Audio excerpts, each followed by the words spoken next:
avant de revenir à la question de la nomination du Premier ministre et du gouvernement, poser un cadre.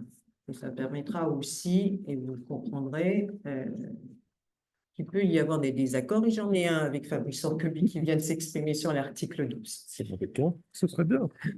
Vive les contradictions, heureusement. Tout à fait. Alors, quel est ce cadre? Tout d'abord, comprendre que la Constitution de 1958 connaît plusieurs interprètes. Parmi ces interprètes, un de ceux-là, le président de la République, qui a une position très spécifique, à savoir que ces interprétations ne seront pas contestées par un juge, parce que le Conseil constitutionnel n'est pas compétent et que d'autres gouvernants n'ont pas forcément les moyens de contrecarrer ces décisions. C'est important. Ce n'est pas le seul, ni d'autres gouvernants à interpréter la Constitution.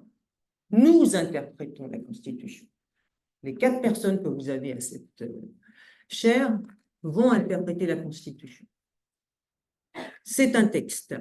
Mais la Constitution de 1958, ce n'est pas simplement un texte, c'est aussi une pratique qui s'impose au fil de la Ve République depuis 1958.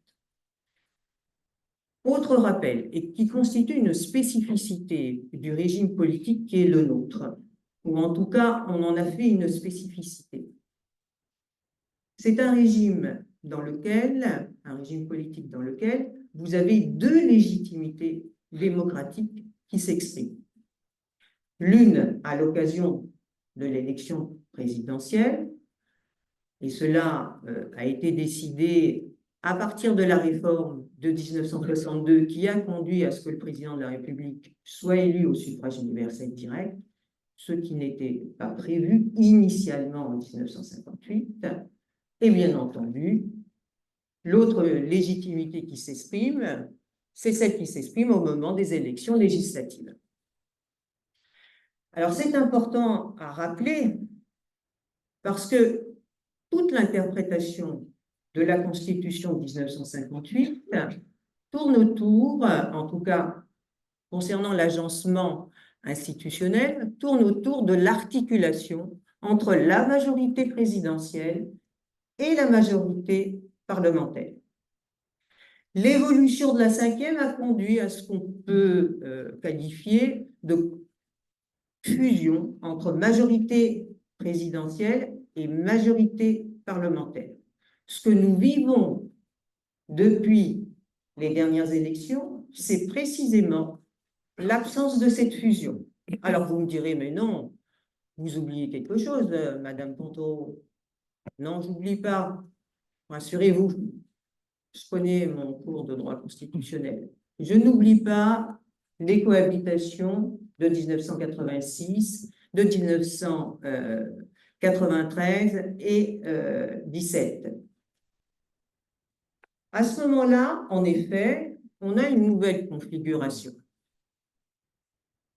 Si l'occasion m'en est donnée au moment du débat, je vous dirai ce que nous vivons aujourd'hui, ce n'est pas seulement les résultats de cette élection législative dont on est en train de parler, c'est aussi le résultat de l'acceptation en 1986 de la cohabitation. Je referme cette parenthèse, on aura peut-être l'occasion d'y revenir. La cohabitation, en vérité, n'a rien changé, ou très peu, à l'interprétation de la Constitution. Certes, le président de la République n'est plus l'alpha et l'oméga, on va dire, du jeu politique et institutionnel, puisque vous avez un Premier ministre qui bénéficie de la légitimité et surtout de la majorité à l'Assemblée nationale qui lui permet d'être là où il est, c'est-à-dire à Matignon, et de gouverner le pays. Le chef de l'État se met, on va dire en partie, en retrait. Mais les habitudes des présidents, c'est d'interpréter la Constitution et de l'interpréter à leur profit.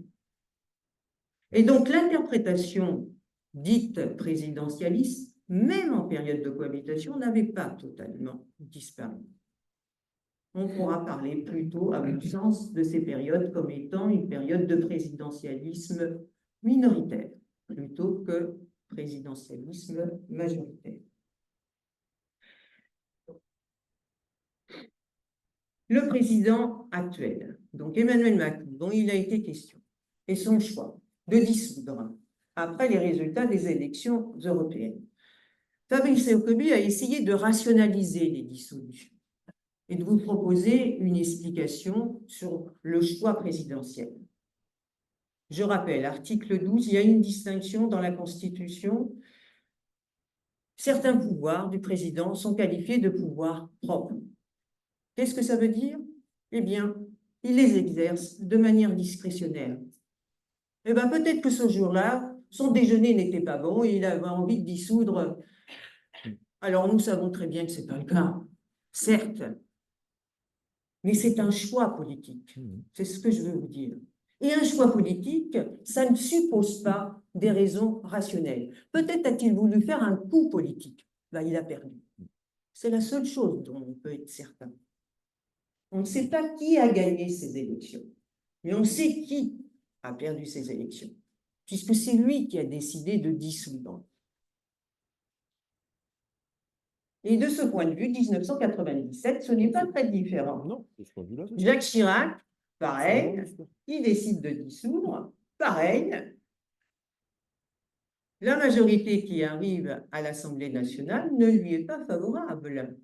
Alors, la seule différence, et là c'est une vraie différence, la majorité qui arrive à l'Assemblée nationale en 1997, elle est nette. Et on sait qui a gagné les élections. Et en effet, Lionel Jospin, pour la première fois sous la Ve République, sur les marches du perron de l'Élysée, annonce lui-même qu'il vient d'être nommé Premier ministre. Vous avez vu, vous avez peut-être suivi un petit peu, Michel Barnier, ça a été un peu plus compliqué. Donc, oui, là, vous avez une différence notable. Donc, c'est un choix politique parce que c'est un pouvoir propre. Il n'a pas à se justifier. En revanche, l'article 12 prévoit en effet ce qu'on appelle de manière plus générale des formes constitutionnelles à respecter. Ce que nous avons vu dans le dernier épisode, et ça, je pense que ça mérite d'être souligné, c'est effectivement inédit sous la Ve, ou en tout cas, on ne le savait pas de manière aussi évidente, puisque en effet, là, on a notamment la présidente de l'Assemblée nationale qui a dit qu'elle n'avait pas été consultée. Or, l'article 12 prévoit en effet la consultation du Premier ministre et des présidents des assemblées avant que le président de la République prononce la dissolution. Ces avis ne lient pas le président de la République, il reste libre de son choix. Mais les consultations sont obligatoires. Or, la lecture présidentialiste de la Constitution de 1958, Emmanuel Macron connaît très bien, et qui est une accumulation de lectures depuis Charles de Gaulle, a conduit effectivement à effacer les formes constitutionnelles. À tel point qu'en effet, vous avez un président, oui, il a décidé de dissoudre. Oui, je vais quand même le dire à mon Premier ministre et au président des assemblées. Mais il n'aura pas demandé ce qu'il en pensait. Voilà la différence. Alors, pour revenir à cette dissolution et aux conséquences de cette dissolution relatives à la nomination du Premier ministre et du gouvernement. Ce qui est important à souligner à présent, c'est qu'en effet, la conséquence de cette dissolution, c'est une situation politique inédite, puisque, ça a été rappelé à l'instant, vous avez à l'Assemblée nationale une assemblée qui est fractionnée, on va dire, entre trois grands blocs politiques. Donc, en effet, à l'issue de ces résultats, qui a gagné les élections, ça n'apparaît pas comme une évidence. Et c'est en effet, il convient d'insister, ça a été dit à plusieurs reprises, c'est une nouveauté. Le président de la République, face à cette Assemblée nationale, il lui appartient, au regard de la Constitution, de nommer un Premier ministre. La nomination du Premier ministre, article 8, alinéa 1er, là aussi, c'est un pouvoir propre. Il choisit de manière discrétionnaire celui qui va être le Premier ministre et gouverner le pays, si on s'en tient aux articles 20 et 21 sur le rôle du Premier ministre. Oui, mais la Ve République, et depuis 1958, ça n'a pas changé. Il y a un article qui n'a pas changé, où il n'a changé qu'à la marge, mais le principe n'a pas changé. Article 49 de la Constitution. Le gouvernement est politiquement responsable devant l'Assemblée nationale. Ça veut dire que le gouvernement doit bénéficier de ce qu'on appelle la confiance. C'est-à-dire, c'est un lien politique qui existe entre le Premier ministre et son gouvernement et la majorité qui est l'Assemblée nationale. Cette majorité est là pour soutenir la politique voulue par le Premier ministre et le gouvernement. Mais vous l'avez compris, la Ve République n'est pas un régime parlementaire où cette règle, qui est une fondamentale, hein, c'est le fondement du régime parlementaire, s'applique de manière aussi évidente.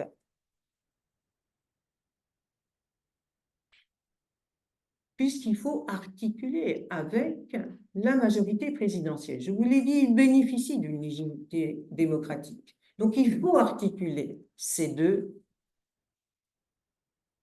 majorités. Période de cohabitation, on l'a vu, pas d'articulation possible, d'où cette décision en 1986. François Mitterrand, à l'époque, est président de la République, et celui qui deviendra Premier ministre, c'est Jacques Chirac. Il y a un accord, en effet, de coexister, et donc de cohabiter entre deux majorités qui ne sont pas du même bord politique. Donc, l'article 8, en effet, c'est une interprétation juridique qui dit que le président de la République fait ce qu'il veut parce que c'est un pouvoir discrétionnaire, mais après, il faut bien tenir compte du contexte politique. Et pour tenir compte de ce contexte politique, François Mitterrand, en 1986, a nommé un Premier ministre, Jacques Chirac, bénéficiant précisément du soutien de la majorité qui était à l'Assemblée nationale. Jacques Chirac n'était autre que le leader du parti politique qui avait gagné les élections. Si je fais ce rappel, c'est parce que, effectivement, après les élections de juillet dernier, la question se pose de nouveau à Emmanuel Macron. Qu'est-ce qu'on remarque? Déjà que Emmanuel Macron va prendre son temps. En effet, ce n'est pas au lendemain des résultats que vous avez un nouveau Premier ministre. Bon, déjà, il faut laisser le temps, effectivement, à celui qui est en place de démissionner. Bon, bref, tout le monde prend son temps de ce point de vue-là. Je n'insisterai pas pour en arriver, effectivement, à un constat. Il a fallu 2 mois, ou quasiment 2 mois, pour que le président de la République nomme Michel Barnier, Premier ministre. Alors, c'est pour toutes les raisons qui ont été évoquées précédemment, à savoir le fait que on sait qui a perdu les élections, mais on ne sait pas qui a gagné les élections. Et ça, c'est une vraie nouveauté sous la Ve République. Alors, on avait déjà eu, et en effet, le gouvernement minoritaire en était un exemple, on avait déjà eu un gouvernement bénéficiant d'une simple majorité, sans majorité absolue. Mais là, c'est une situation, je le répète, encore nouvelle. Alors, je comprends politiquement les critiques qui sont émises ici ou là, et effectivement, on peut s'étonner de la situation dans laquelle on se trouve aujourd'hui et s'interroger sur la crise que connaît la Ve République, sur la bonne santé démocratique que nous connaissons, sur la légitimité de la situation dans laquelle nous sommes. J'aimerais quand même, et ceux qui me connaissent ne seront pas surpris par ce détour par le droit comparé, faire comprendre qu'il y a une vraie difficulté. Elle est liée justement à tout ce que je vous ai rappelé avant, et je ne l'ai pas fait tout simplement pour vous embêter, et puis c'est pas ça. Et il y a une vraie difficulté, et on le sent dans tous les commentaires qui sont faits aujourd'hui autour de la situation que nous vivons. C'est que finalement, sous la Ve, ni les gouvernants, les hommes et les femmes politiques de manière générale, ni les Français ne savent comment fonctionne un régime parlementaire. Ça fait si longtemps qu'on ne fonctionne pas selon les règles d'un régime parlementaire. Donc à partir de là, effectivement, la situation est nouvelle. J'aimerais aussi faire un autre élément de contextualisation qui est important et qui nous différencie de ce qu'on peut voir chez nos voisins européens qui, eux, connaissent un régime parlementaire où il n'y a pas justement cette interférence présidentielle. Ce qu'on remarque, c'est que les partis politiques comptent. Or, il faut le rappeler ici, parce que je pense que la situation politique, justement, dans laquelle nous sommes, s'explique en grande partie par cette faiblesse. Structurellement, les partis politiques sont faibles sous la Ve République. Il faut se souvenir qu'en effet, le général de Gaulle a voulu cette constitution de 58 et il l'a voulu notamment contre les partis politiques, qu'il rendait responsables des échecs de la Quatrième République. Les partis politiques ont été écartés. Ils ont été écartés par tous les présidents de la République. Pas simplement par de Gaulle, parce qu'en effet, là aussi, il y a eu une répétition. Donc, les partis sont politiquement faibles. Et aujourd'hui, alors qu'on aurait besoin d'eux, justement, pour venir faire face à la figure présidentielle, il n'y a personne. Ou, en tout cas, ce qu'on entend, à mon sens, ce n'est pas très convaincant.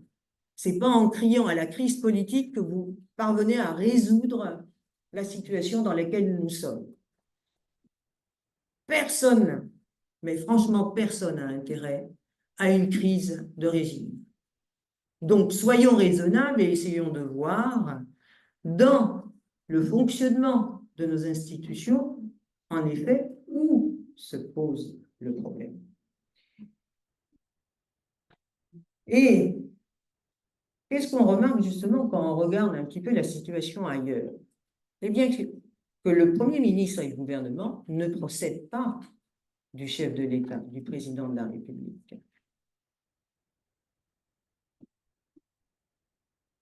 Le Premier ministre et le gouvernement ont un appui, et cet appui, c'est la majorité qui est à l'Assemblée nationale, ou à la Chambre des députés, quel que soit le nom.